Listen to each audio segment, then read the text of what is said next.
cuando se destruye el segundo templo, para muchos judíos, más allá de la tragedia que para muchos de ellos fue una vivencia particular, individual, familiar, etc.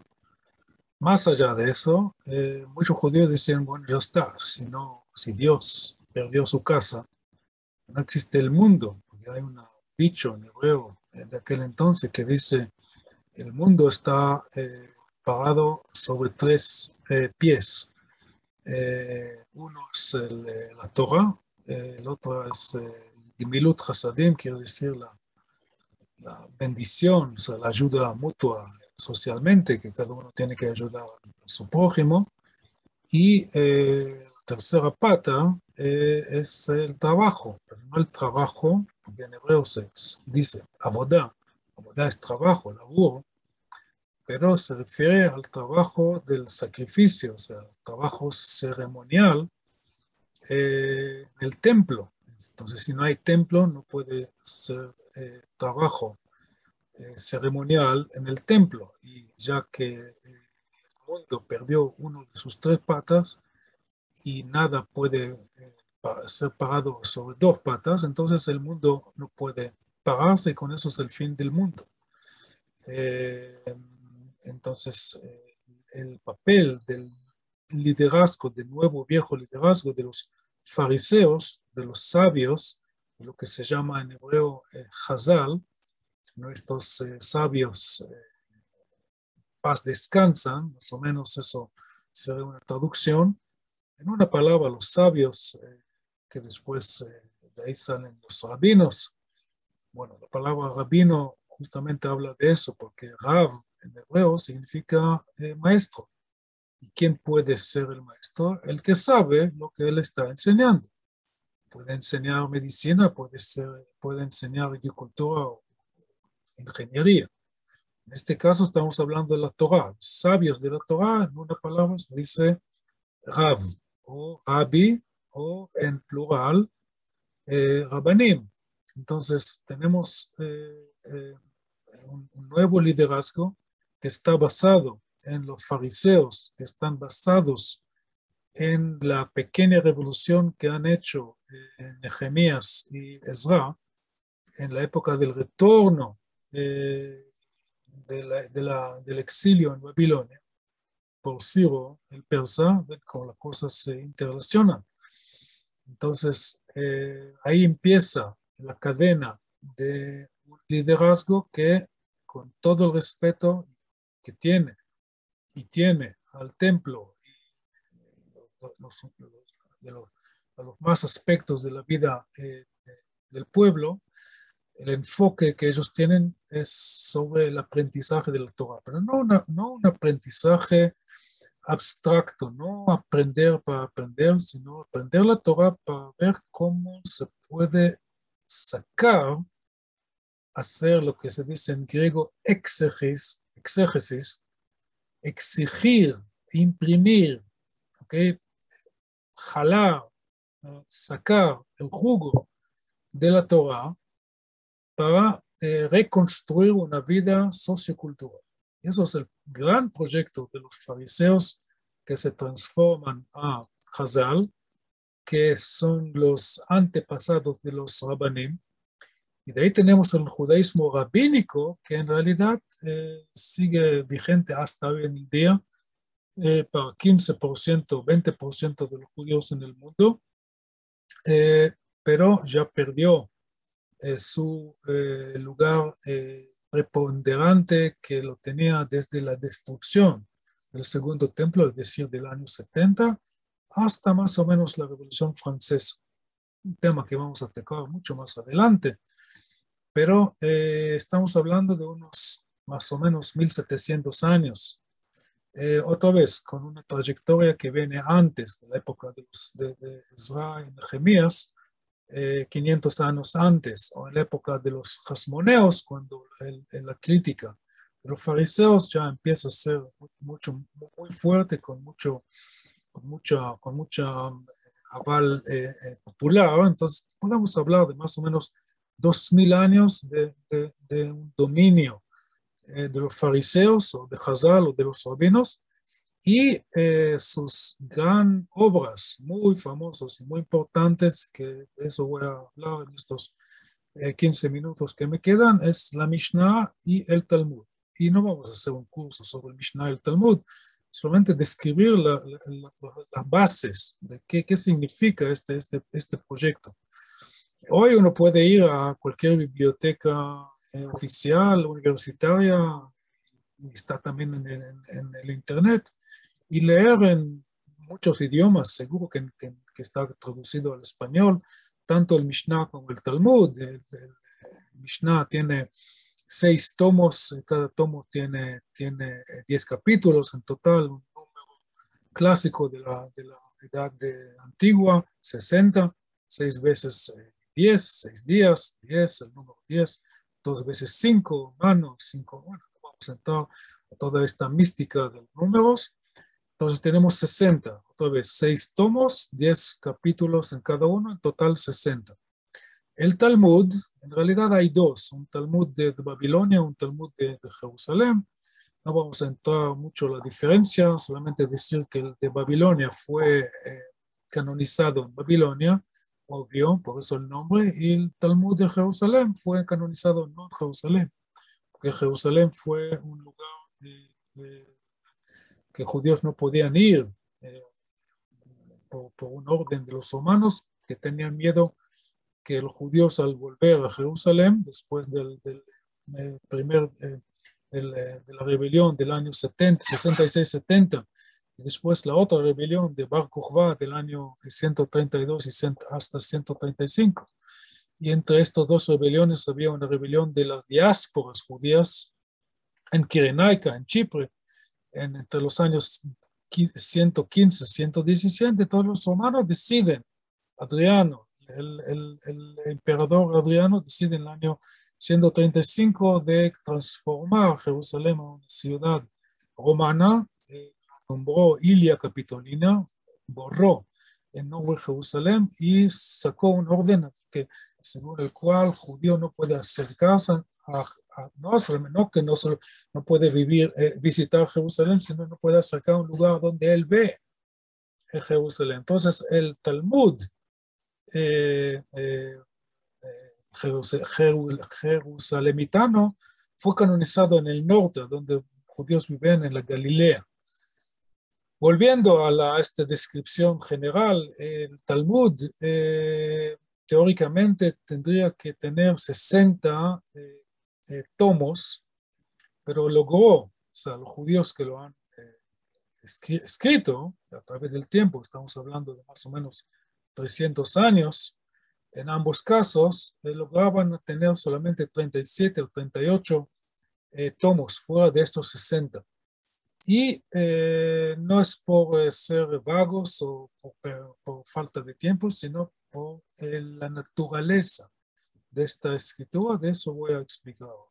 Para eso tenemos que volver a la Mishnah y definir de qué se trata. ¿Qué es la Mishnah? Bueno, empezando con la palabra. ¿Qué es Mishnah? Mishnah es cuando uno repite un estudio, puede ser un médico que está preparando un examen final, entonces él está repitiendo, en hebreo se dice leshanen, tiene que ver con dientes, shinaim son dientes, leshanen es memorizar. Qué sé yo, un ingeniero que dice,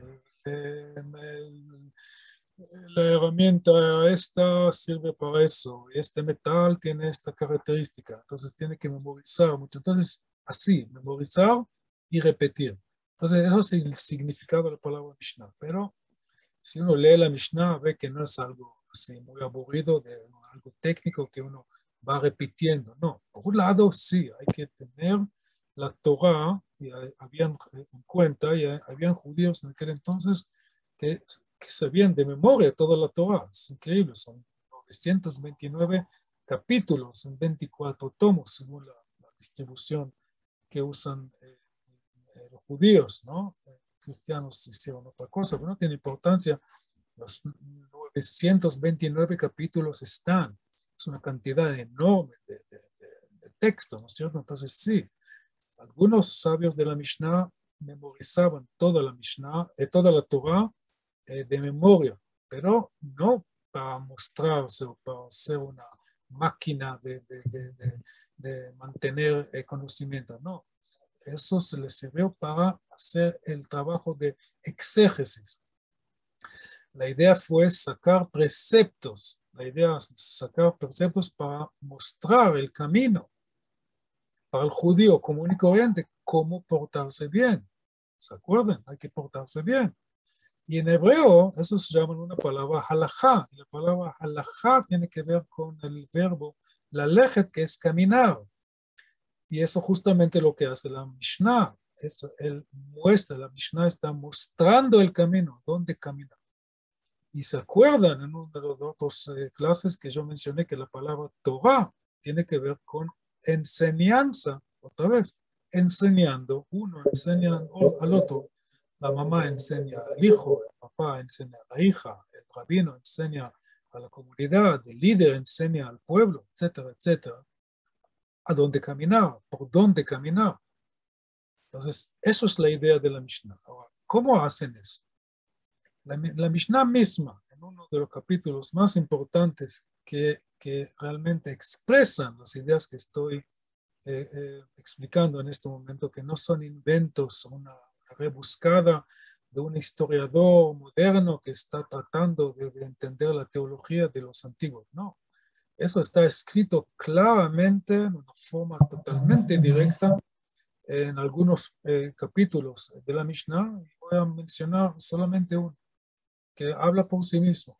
Dice que en este capítulo que todo lo que tiene que ver con los preceptos del Shabbat, el día sábado, que viene todas las semanas, cada semana y fin de semana, y el sábado es el día más importante del calendario judío, más allá de las fiestas, ¿no? Pero los otros días tienen solamente número, el primer día, el segundo día, el tercer día, Yom Rishon, Yom Sheni, Yom Shlishi, pero el sábado es el día que significa Shabbat, cuando el descanso, cuando Dios paró, terminó de crear el mundo, Él hizo un descanso. Entonces, los seres humanos también, no solamente judíos, es una idea que está reconocida en toda la humanidad hoy en día. En aquel entonces no, los griegos pensaban que es una cosa ridícula.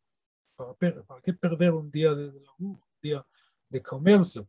Los judíos son locos. No, es una idea que hoy es sobreentendida. Es más, en el mundo cristiano hay 2 días de descanso, cuando en Israel hay uno solo. Entonces nosotros los judíos estamos, todavía nos queda alcanzar a los cristianos en mejorar este sistema de descansar más, disfrutar la vida cultural, social, familiar, lo que sea. Entonces dice, volviendo a la Mishnah dice, todos los preceptos que nosotros estamos poniendo sobre el Shabbat, en la Torah son muy pocas y en nuestro caso son muchas. Y la relación entre el poco que tiene la Torah acerca del Shabbat y el mucho, el montón de preceptos que nosotros estamos poniendo sobre el Shabbat, la relación es como una montaña colgada por un hilo. Un hilo, así dicen en hebreo, suena mejor, por supuesto. Hararim atluim beserra. Hararim son montañas, tluim son colgados, serra quiere decir un pelo. Un pelo que está agarrando una montaña de preceptos. No hay forma más directa de decir que nosotros, los sabios de la época de la Mishnah, estamos inventando, recreando un nuevo judaísmo sin templo, porque no hay templo. No vamos a pelear otra vez contra los romanos. Y en el día cuando llega el Mesías, bueno, es otra cosa, pero mientras no hay Mesías, mientras estamos en el exilio, mientras los judíos están desparramados desde Londres, de aquel entonces, Londinium se llamaba en el primer siglo, habían judíos en Londinium, habían judíos en una ciudad que hoy lo conocemos como Barcelona, y habían judíos en el norte de África antes, mucho antes que llegaron ahí los árabes. Perdonan, es un hecho histórico que podemos hacer, mucho antes, estamos hablando 600 años antes de los árabes, ya habían judíos en el norte de África, hay judíos, la concentración más importante es en Babilonia. Ok, claro que hay también judíos en Eretz Israel, en Galilea, y en el sur, no en Jerusalén, por lo que expliqué antes. Entonces, este judaísmo está desparramado en una diáspora enorme, en términos de aquel entonces, tiene otra base de una vida sociocultural, sin política, sin Estado. Sin embargo, una cultura nacional que está basada en la comunidad, que está basado en liderazgo de los rabinos, que están apoyados por la gente de la clase alta, la gente con plata, que ellos son los representantes de estas comunidades en frente de la política local, en aquel entonces los romanos y más tarde cualquier otro tipo de liderazgo, los medievales. Bueno, ya vamos a hablar del tiempo, de este tema más adelante. Pero esta comunidad está dirigida por rabinos que están utilizando la halajá, los preceptos que están fijados sobre una lectura de la Mishnah sobre la Torah y el Talmud. Con eso estoy llegando al Talmud. El Talmud está leyendo la Mishnah y la Torah. Es decir, que lo que hace la Mishnah a la Torah, el Talmud hace a la Mishnah. Es decir, que hay relación entre estos, son tres eslabones. Entonces, por eso tenemos en el caso de la Mishnah solamente, entre comillas, 60 capítulos, y en el Talmud tenemos 38, que en cantidad, en volumen, cantidad de palabras, estos 38 son lejos, mucho más que los 60 capítulos que tiene la Mishnah. La Mishnah fue canonizada en el norte de Israel, en Beit Shearim, más o menos 15 kilómetros del Mediterráneo, hacia el este, en el año 220, en la era común. Y a partir de este momento empieza el desarrollo del Talmud, bajo el mismo mecanismo de exégesis, de aprender lo que dice la Torah, siempre poniendo la Torah a una jerarquía más alta teóricamente, pero en realidad la creatividad de este u otro sabio o pareja de sabios, porque trabajaban por lo menos en pareja, normalmente más adelante con un grupo de número no par, es decir, 7 o 11 o 71, para cuando llegan a un desacuerdo en la interpretación de la Torah, tienen que tomar decisión. ¿Cómo se puede tomar decisión si no hay si hay un número parejo? Entonces puede llegar a un empate y con eso no van a salir con un precepto. Es la cosa importante. Y el Talmud está lleno de leyendas que cuentan cómo los sabios han desarrollado este aprendizaje. Para terminar esta clase, voy a contar una que a mí me gusta mucho porque refleja digamos, la tendencia de esta gente tan inteligente. Estaban sentados los sabios y discutían entre ellos qué tiene que hacer un campesino que encuentra de repente un pajarito, un pajarito muy joven que no sabe volar todavía, al lado de una casa de palomas, un palomero, ¿no? No me acuerdo cómo se dice, pero me van a tener que perdonar. Entonces dicen los sabios que es muy claro, 50, o sea, 25 metros, bueno, usan términos de aquel entonces, 50, no pulgadas, bueno, no importa, 25 metros de este palomar pertenece al dueño del palomar y más de 25 pertenece al quien lo encontró.